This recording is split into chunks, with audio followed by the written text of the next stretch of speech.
That's what I told myself when I moved to Ashton Grove, a sleepy town far away from my old life, my old mistakes.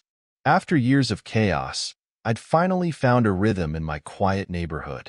My work at the local publishing house was steady, the people were friendly, and most importantly, there were no surprises. No drama. No Ethan. Until one afternoon, when that all changed.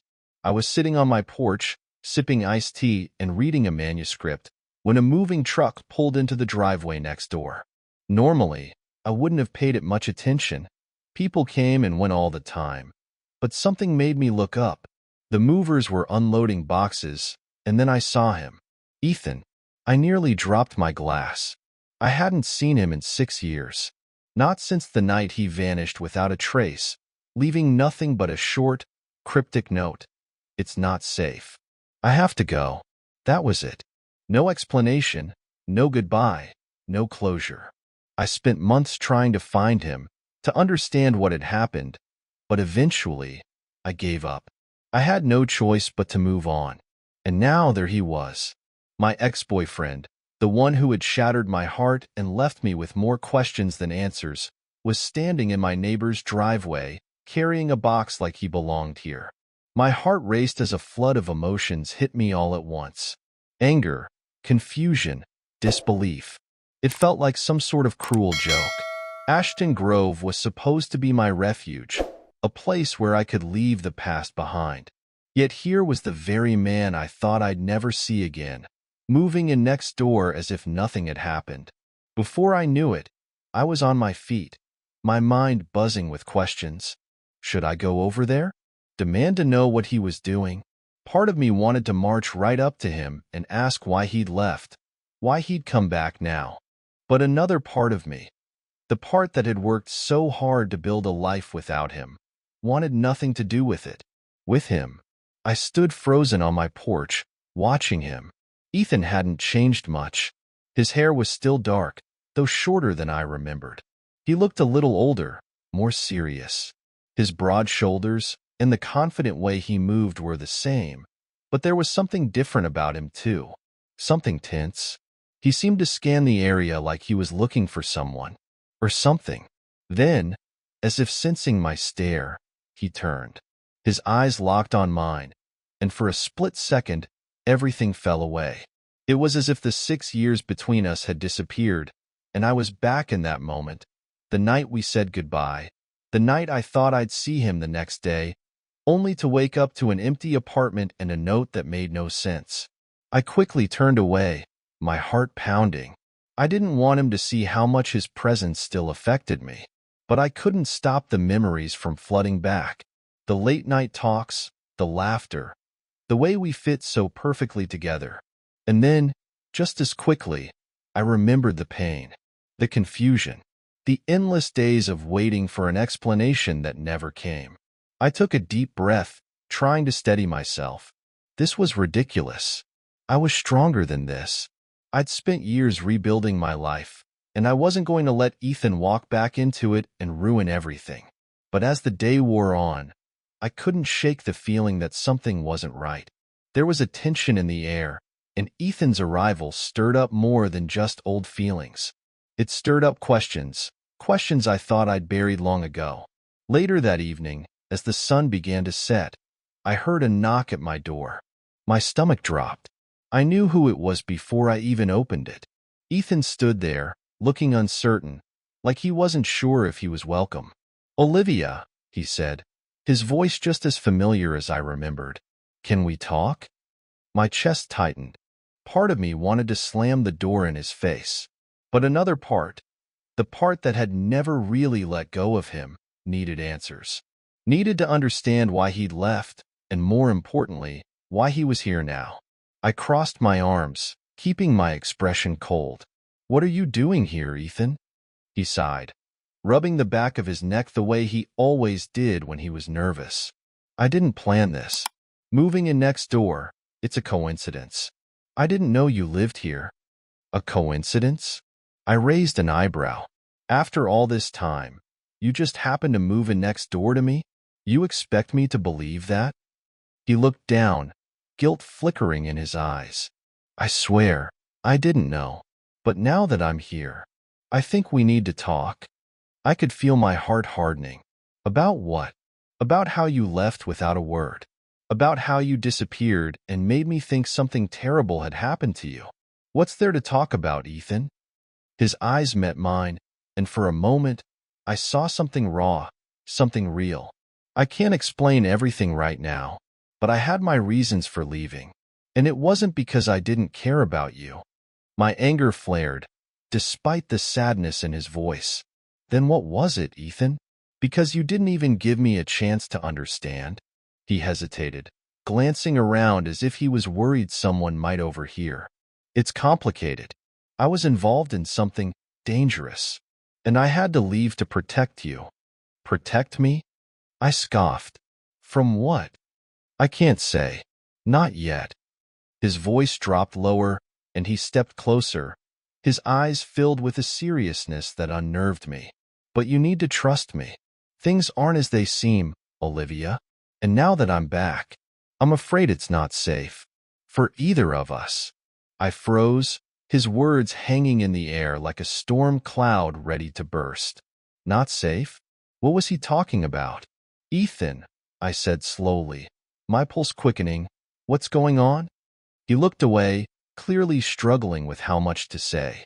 I can't explain everything yet, but I promise I'm not here to hurt you.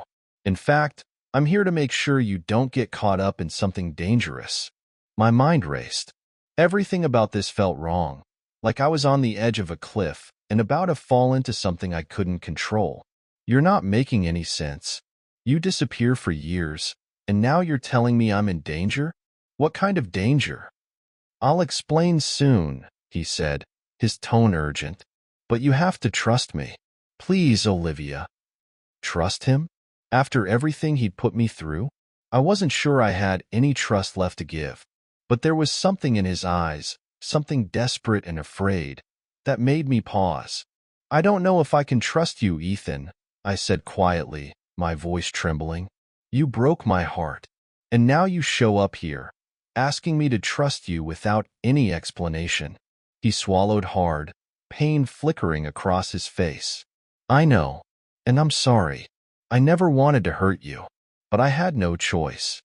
Before I could respond, he stepped back, his expression filled with regret. Just stay away from me, okay? Until I figure out what to do. It's safer that way. And with that, he turned and walked back to his house, leaving me standing there, my mind spinning with confusion and fear. What was happening? Why had Ethan come back? And more importantly, what was he hiding? Have you ever had someone from your past show up unexpectedly? What would you do if you were Olivia? Let me know in the comments, and don't forget to subscribe for the next part of this story. You won't believe what's coming next. I barely slept that night. Ethan's cryptic words haunted me, replaying over and over in my mind. It's not safe. For either of us. What did that even mean? How could someone who had walked out of my life so suddenly, without any warning, come back and expect me to trust him just like that?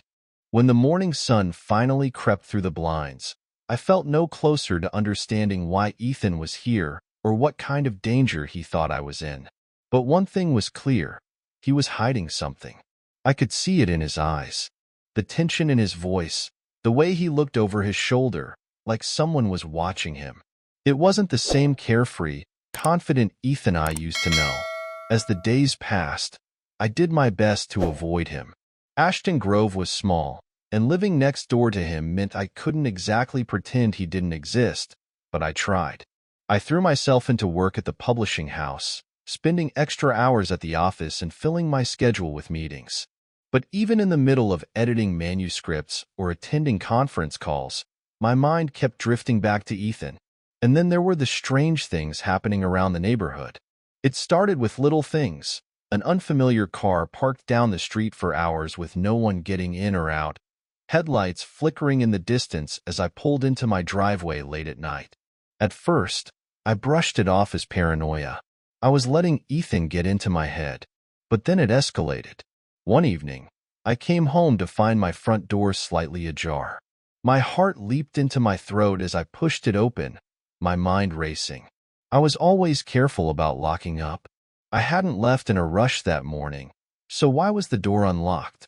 I stepped inside cautiously, my hands trembling as I reached for my phone, ready to call someone, anyone.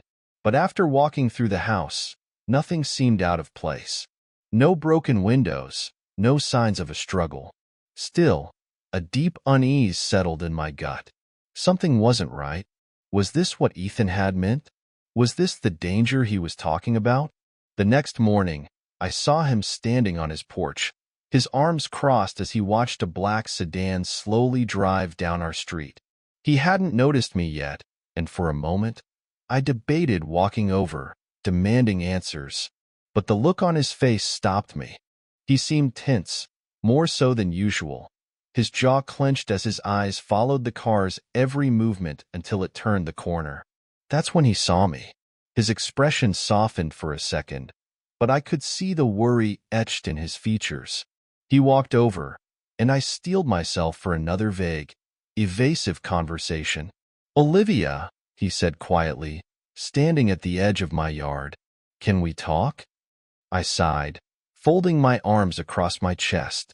"Talk? You mean more cryptic warnings without any explanation? No thanks." He ran a hand through his hair, clearly frustrated. "I know it sounds like I'm keeping things from you, but I promise it's for your own good. The less you know, the safer you'll be." "Safer from what, Ethan?" I demanded, my patience wearing thin. "You keep saying I'm in danger, but you won't tell me why. You show up after 6 years and expect me to just blindly trust you?" He hesitated, glancing around as if checking to see if anyone was listening. Then he stepped closer, his voice low. "It's not that I don't want to tell you. It's that I can't. If you know too much, they'll target you." "Who's they?" I pressed, feeling my frustration rise. "The people in the black car? The ones who've been creeping around the neighborhood? Because if I'm already a target, maybe you should start being a little more honest with me." Ethan's face paled slightly at my words. He swallowed hard, his gaze locking on mine. "You've noticed them too." It wasn't a question, but a confirmation of what I'd feared all along. The strange car, the unlocked door, the uneasy feeling that had settled over me like a fog. Something was happening, something bigger than I realized. "Yeah," I said quietly. "I've noticed." He glanced around again, his tension palpable. "They're watching me, Olivia. And by living next door, they've started watching you, too." My stomach dropped. I could feel the blood drain from my face. "Why? What did you do?" Ethan took a deep breath, his expression filled with regret. "I used to be involved with some dangerous people, back before we met. When I tried to leave, they didn't take it well. I thought I was free, that I'd shaken them off for good. But now they've found me again. That's why I left back then. To protect you." I stared at him, trying to process what he was saying. Dangerous people? That was the part of his life I had never seen. The part he had always kept hidden from me. The secrets, the late-night phone calls, the way he'd vanish for days without explanation. It all started to make sense, but it didn't make it any easier to accept. "You were involved in something illegal?" I asked, my voice shaky. He nodded, his jaw tight. "I was young, stupid. I thought I could make quick money. But it was more than that. Once I was in, there was no way out. And now, they think I still have something they want." "What is it?" I demanded, my heart racing. "What do they want from you?" He hesitated, his eyes dark with something like guilt. "I can't tell you that. Not yet." I threw my hands up in frustration. "Unbelievable. You show up out of nowhere, tell me I'm in danger because of you, and you still won't tell me everything? What am I supposed to do with that, Ethan?" He stepped closer, his voice urgent. "I'm trying to keep you out of it, Olivia. If you get too involved, they'll use you as leverage to get to me. I can't let that happen." "And what if it's already too late?" I snapped. "What if I'm already involved, just because you showed up here?" His face softened, guilt flooding his eyes. "I never wanted this for you. I didn't come back to drag you into it, I swear.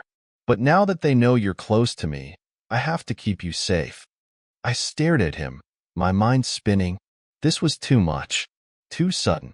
I wanted to scream, to push him away, to tell him that I didn't want any part of this nightmare. But deep down, I knew it wasn't that simple. I wasn't the same person I had been 6 years ago, the woman who had let him walk out of her life without a fight. I was stronger now, more grounded, and I wasn't going to let him push me away again, not without answers. "So what's your plan?" I asked, crossing my arms. "You can't just hide forever." Ethan's jaw tightened. "I have a contact, someone from my past who might be able to help, but it's risky." I raised an eyebrow. "Risky how?" "He's part of the same group," Ethan admitted reluctantly, "but he might be willing to make a deal, to help me get out for good. If I can meet with him, maybe we can find a way to end this. But I need time." I shook my head, frustration boiling inside me. "This is insane, Ethan. You're playing with fire, and now I'm caught in the middle. How do I even know I can trust you?" He met my gaze, his voice soft but serious. "I don't blame you for doubting me, but I swear, everything I've done has been to protect you. If I have to, I'll leave again. I'll disappear for good if that's what it takes to keep you safe." I felt my throat tighten at his words. The idea of him leaving again, this time for good, twisted something deep inside me. Despite everything, I didn't want that. I wanted answers. I wanted closure. "I don't know if I can trust you," I said quietly, my voice barely above a whisper. "But I also can't just sit back and do nothing. So, I'm in. For now." Relief flashed in Ethan's eyes, but it was tempered with the weight of everything that had happened. "Thank you, Olivia. I promise you, I'll make this right." But even as he said the words, I couldn't shake the feeling that things were about to get much worse before they got better. What would you do if you were in Olivia's shoes? Let me know in the comments, and don't forget to subscribe for the next part. You won't believe what's coming next. The unease that had been creeping over me since Ethan's return exploded into full-blown paranoia in the days that followed. Every creak of the floorboards, every passing car, every glance from a stranger felt like a threat. I found myself checking the locks on my doors multiple times before bed, constantly looking over my shoulder, waiting for something, anything, to happen. Ethan had stayed quiet since our last conversation. I saw him now and then, coming and going from his house, but he kept his distance. Part of me was grateful for the space, but another part of me, the one that wanted answers, was frustrated. If I was in danger, I needed to know how and why. But instead, I was living in limbo, unsure of what would come next. It wasn't long before I got my answer. One evening, I was finishing up dinner when I heard a knock at the door. My heart jumped to my throat. It had been over a week since Ethan had warned me about the danger, and now every unexpected noise sent my nerves into overdrive. I grabbed my phone, clutching it tightly as I walked to the door. Peering through the peephole, I felt my stomach lurch. A man stood on my doorstep, tall and broad-shouldered, with a face I didn't recognize. His expression was hard, almost predatory, as he scanned the quiet street behind him. I hesitated, my instinct screaming at me not to open the door. "Ms. Reynolds?" he called out, his voice deep and unsettling. "I need to speak with you. It's about your neighbor, Ethan." My blood ran cold. How did he know my name? And more importantly, how did he know about Ethan? I took a step back, my heart racing. "Who are you?" I called through the door, trying to sound braver than I felt. The man smiled, but it didn't reach his eyes. "A friend of Ethan's. He sent me to talk to you." My stomach twisted in knots. There was no way this was a friend of Ethan's. Every instinct I had told me this man was connected to the very danger Ethan had warned me about. "Sorry, I'm not interested," I said, stepping back and hoping he'd leave. But my words only seemed to amuse him. "That's a shame, Ms. Reynolds," he replied, his voice smooth and controlled. "I think you'll want to hear what I have to say." It concerns your safety. Fear gripped me as I took another step back, glancing toward the back door. Should I run? Call the police? I wasn't sure what to do, but the creeping sense of dread told me I needed to get out of this situation, and fast.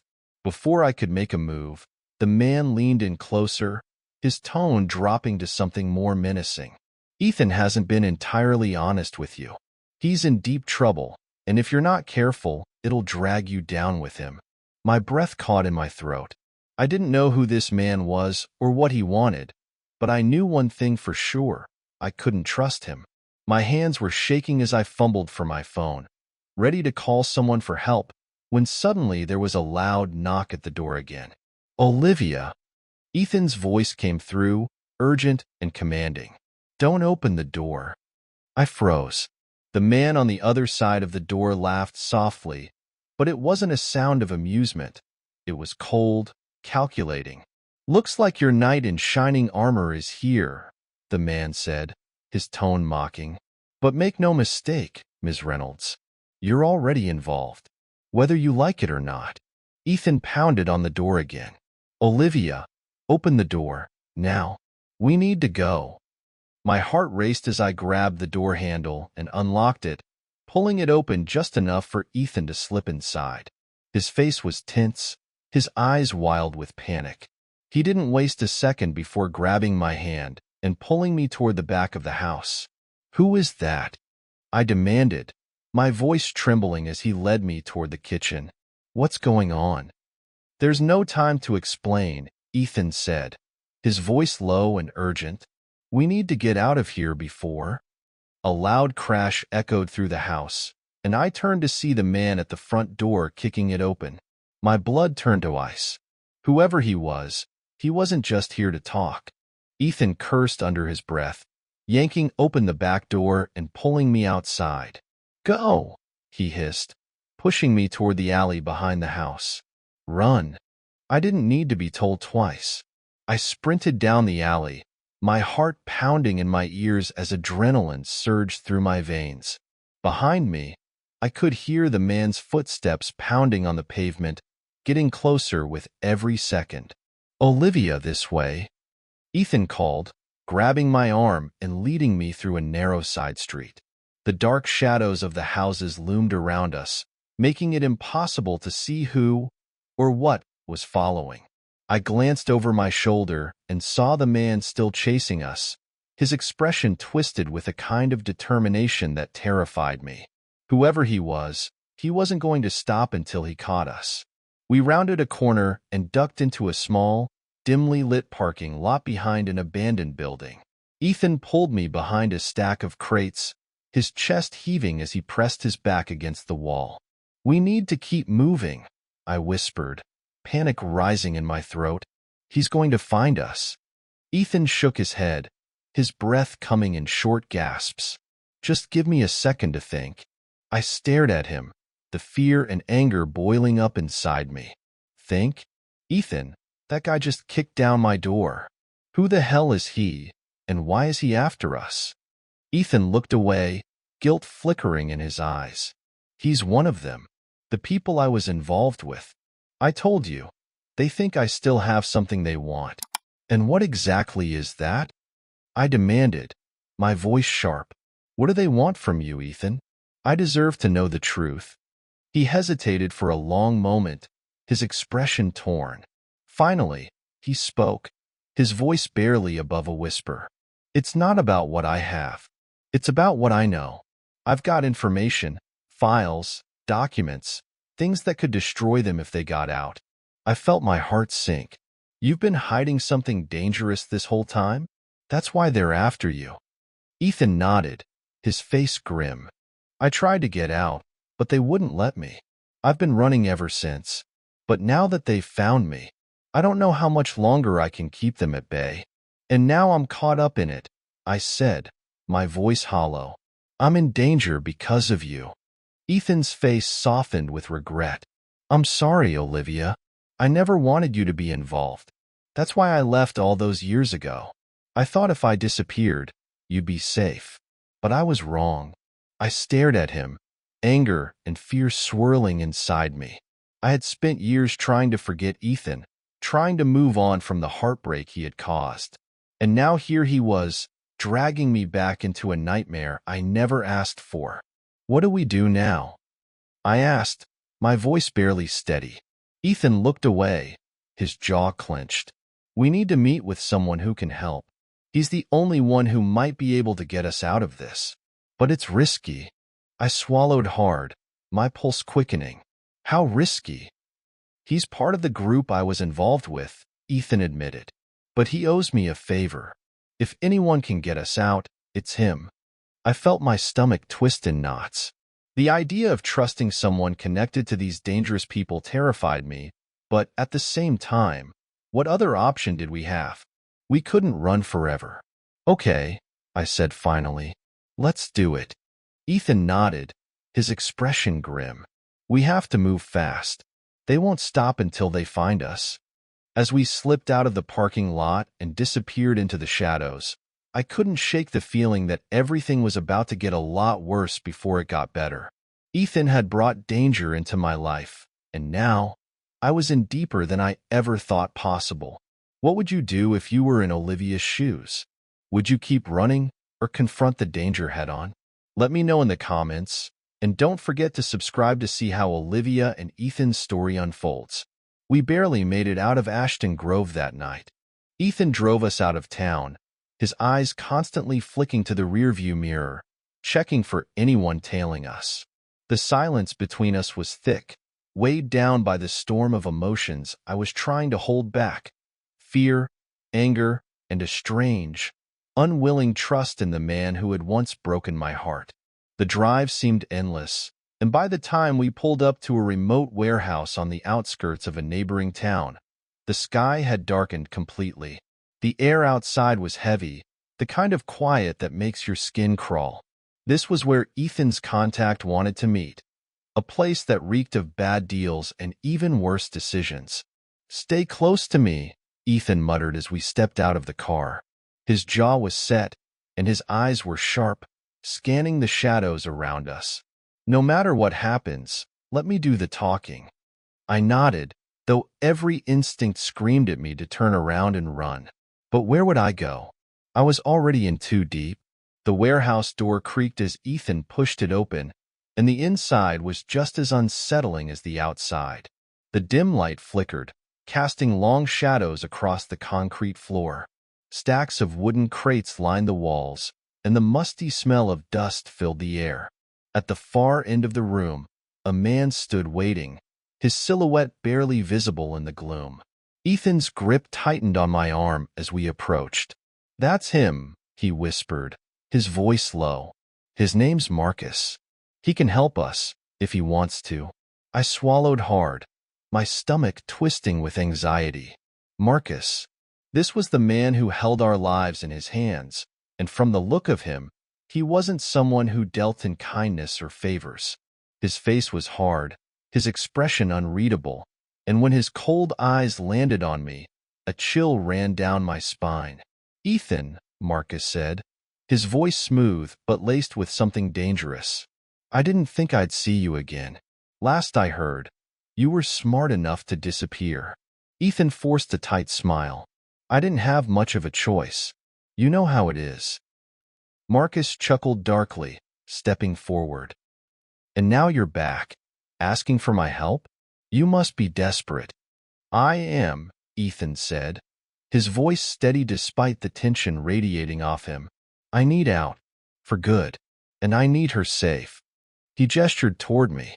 Marcus's gaze flicked to me again, his lips curling into a smirk. "Ah, I see. You dragged someone else into your mess. How typical." He circled me slowly, his eyes assessing. "You always did have a knack for putting others at risk, didn't you?" I flinched at his words, but Ethan's hand on my arm was firm, grounding me. "Leave her out of this," Ethan said, his voice hard. "This is between you and me." Marcus stopped in front of us, his smirk fading into something colder. "Oh, but she is involved now, isn't she? You brought her here, Ethan. That makes her a liability." Ethan's jaw clenched. You owe me, Marcus. You said you'd help me if I ever needed it. Marcus crossed his arms, clearly enjoying the power he held over us. Help you? You think I'd stick my neck out for you after all these years? You're lucky I'm even talking to you. Ethan took a step forward, his voice low and dangerous. I've got something you want. The files. The evidence. I never gave them up. The room went dead silent. Even I could feel the shift in the air. Marcus's eyes narrowed, and for the first time, he seemed genuinely interested. The files? He repeated, his voice soft but deadly. You still have them? Ethan nodded. I kept them, and I'm willing to hand them over. But only if you help us. You get me out of this, and you leave her alone. That's the deal. Marcus stared at Ethan for a long moment, his expression unreadable. Then he broke into a slow, calculating smile. Well, now you've got my attention. My heart pounded in my chest as the two men faced off, the tension in the room thick enough to choke on. I could see the weight of Ethan's offer. These files, whatever they were important enough to give him leverage. But I couldn't shake the fear gnawing at me. Marcus wasn't the kind of man who made clean deals. He wasn't the kind of man you walked away from unscathed. You're in deep, Ethan, Marcus said finally, his voice dripping with amusement. But I like your offer. You give me the files, and I'll make sure the people after you forget you ever existed. He glanced at me. And her, too. She'll be safe. Relief surged through me for a split second, but it was quickly followed by dread. Marcus was still smiling, but there was no warmth in it, no reassurance. But, Marcus added, his tone shifting, you know how this works. I'll need to see the files first. Proof of life, so to speak. Ethan hesitated, and I could see the conflict in his eyes. He didn't trust Marcus. Neither did I. But we didn't have a choice. I have them, Ethan said, pulling a small flash drive from his jacket. Right here. Marcus's eyes lit up, and he reached out his hand. Good boy. Hand it over. Time seemed to slow as Ethan glanced at me, his expression torn. I knew what he was thinking. Once he handed over the files, there would be no going back. But if he didn't, we had no leverage. No way out.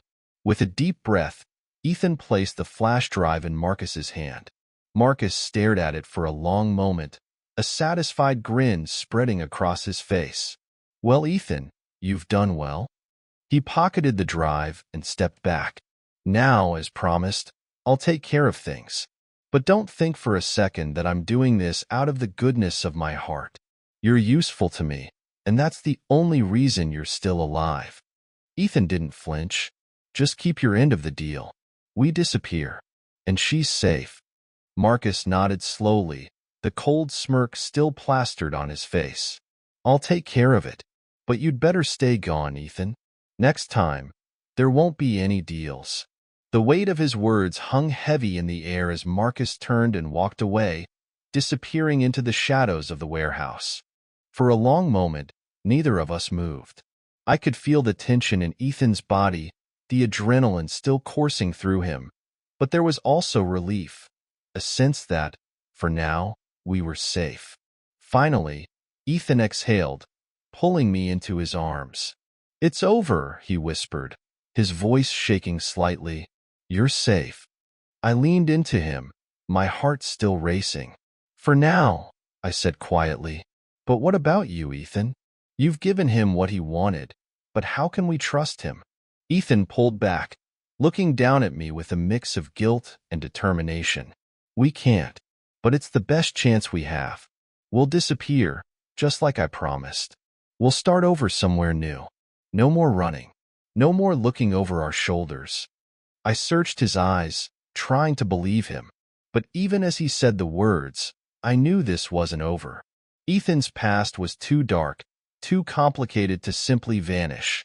And though we had escaped tonight, I couldn't shake the feeling that danger still loomed just out of sight. Where do we go from here? I asked, my voice barely above a whisper. Ethan smiled sadly, brushing a strand of hair from my face. Wherever we need to. As long as we're together. Together. The word hung in the air between us, full of both promise and uncertainty. Despite everything, I still cared for him.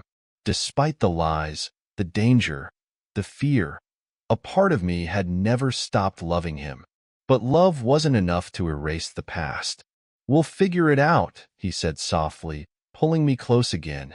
"I promise." I wanted to believe him. I wanted to believe that this was the end of our nightmare. But as we walked back to the car, my heart heavy with the weight of all that had happened, I couldn't help but wonder if the real danger had only just begun. What would you do if you were in Olivia's position? Can you ever truly leave the past behind? Let me know in the comments, and don't forget to subscribe for more stories. You won't want to miss what happens next in Olivia and Ethan's journey.